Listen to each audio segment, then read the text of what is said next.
Le Dieu tout suffisant, tel est intitulé le thème de la méditation du jour. Notre verset d'appui est tiré du livre de 2 Corinthiens. 2 Corinthiens, le chapitre 9, verset 8, je lis, et Dieu peut vous combler de toutes sortes de grâces afin que, possédant toujours en toutes choses de quoi satisfaire à tous vos besoins, vous ayez encore en abondance pour toute bonne œuvre. C'est un passage que j'aime beaucoup depuis que je suis tombée là-dessus. J'ai cru en cela qu'il n'y a pas quelque chose qui soit au-dessus de Dieu. Il ne faudrait pas qu'on ait pitié de Dieu. Lui-même, il le dit dans sa parole qu'il peut subvenir à tous nos besoins. D'accord? Il a les moyens pour. Alors, aujourd'hui, on vient parler du fait que Dieu peut répondre à votre besoin, à vos besoins. Il n'y a pas de besoin, comme j'ai dit tantôt, qui soit au-dessus de lui. Parce que des fois, quand on s'asseye et qu'on regarde bien, on se dit, mais je veux telle chose, je désire telle et telle et telle et telle. Est-ce que c'est possible? D'où est-ce que ça va venir?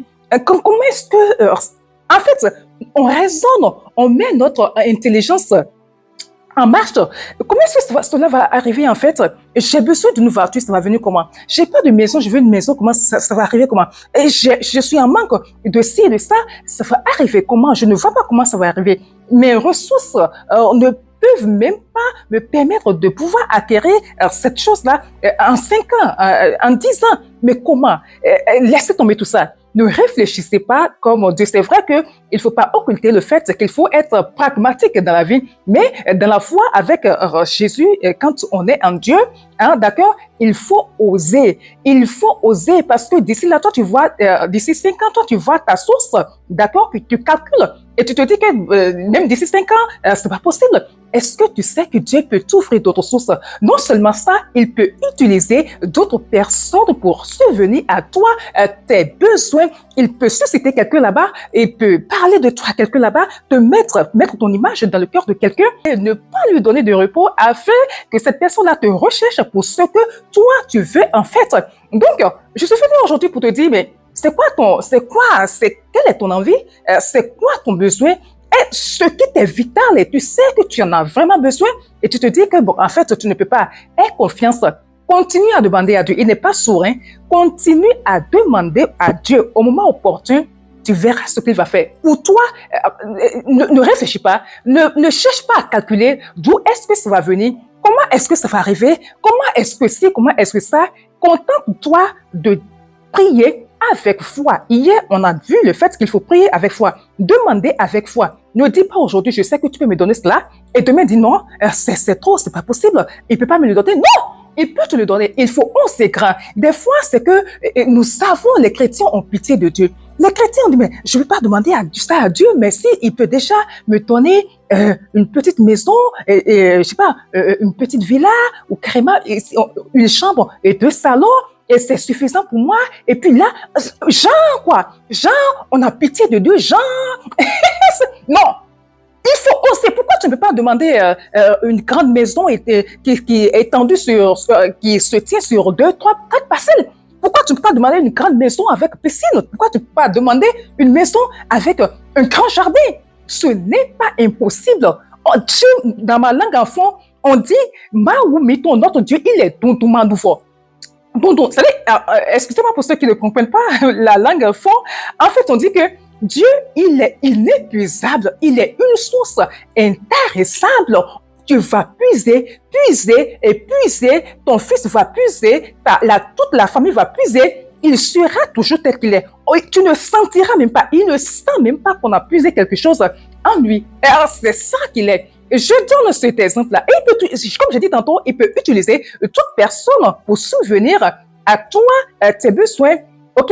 Il y a un exemple, cet exemple que j'ai lu qui m'a tellement fait rire. J'ai éclaté de rire. Il y a un frère, ceux qui me connaissent, ils savent que j'aime beaucoup suivre le pasteur Adeboye. Encore Adeboye, je suis beaucoup de pasteurs. Et celui-ci, il m'inspire particulièrement. Je suis beaucoup.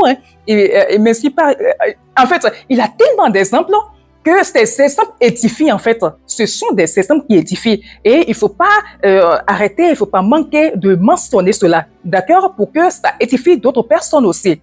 Il dit, il était très jeune, il était avec son oncle, il s'est déplacé de ses parents pour aller chez son oncle.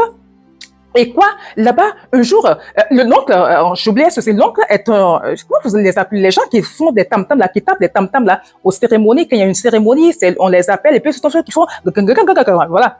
Donc, quand il y a une cérémonie, on lui fait appel. Il était connu pour ça dans le village. Et tant qu'il n'y a pas de cérémonie, il n'y a pas d'argent, parce que c'est la seule chose que lui, il savait faire.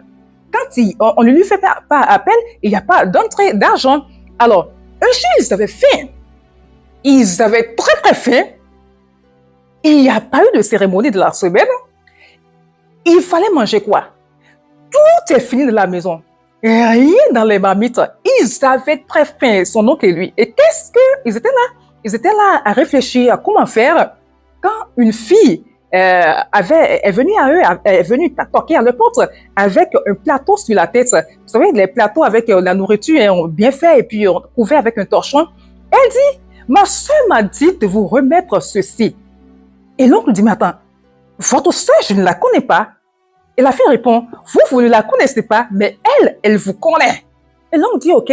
Elle dépose le plateau, à peine retourné, à peine le dos tourné, qu'ils ont ouvert le bol, ils ont trouvé un bon ignon pilé. D'autres disent foutou, donc foufou, bien fait, avec la viande de poulet, une très bonne sauce. Et il dit, ils se sont jetés tous les deux sur la nourriture, ils ont bien mangé, et c'est au moment où ils étaient en train de casser les os, qu'ils voient la fille revenir pour dire, mais en fait, la nourriture ne vous était pas destinée, je me suis trompée de maison.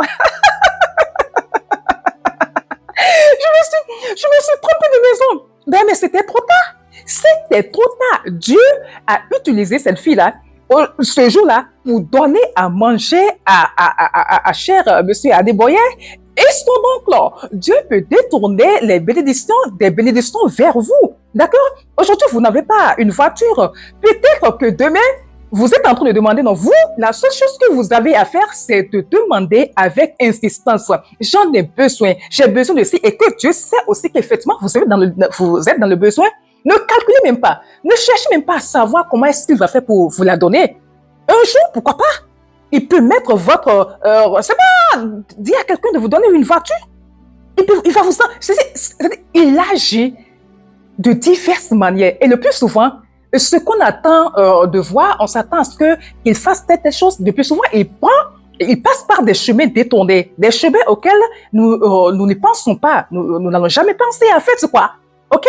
Donc, ça m'a fait rire. C'est pour dire que, quelque chose que tu demandes à Dieu, sache qu'il est inépuisable. Il est le Dieu tout suffisant. Il dit, le psaume 23 dit, le Seigneur est mon berger, je ne manquerai de rien. C'est une réalité.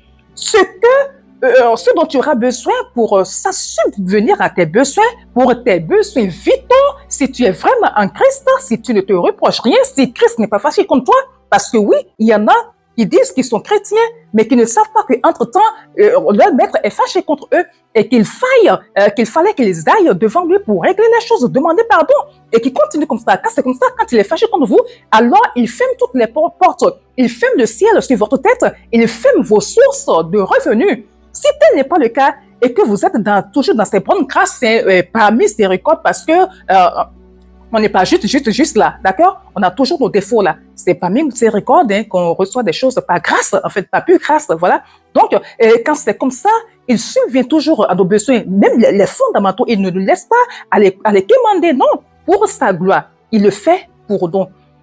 Mon conseil, tu veux une voie, parce que d'autres, au moment où d'autres sont en train de demander une bicyclette, une moto, d'autres sont en train de demander des avions. C'est-à-dire, ils ont dépassé ces étapes-là. Quel que soit ce que tu demandes, est-ce une maison? Est-ce un enfant? Est-ce un mari? Est-ce, je ne sais pas, quel que soit comment on appelle cette chose-là, un avion, pourquoi pas? Dieu, ton Dieu, il est inépuisable. Continue à demander, ne t'occupe pas de comment est-ce que ça va se faire, par où ça va venir, ne t'occupe pas de cela et sais comment faire. Juste prie et mets ta confiance en Dieu et ne sois pas comme ces vagues de la mer qui vont et qui viennent. Si tu demandes et que tu doutes, tu ne recevras rien de Dieu.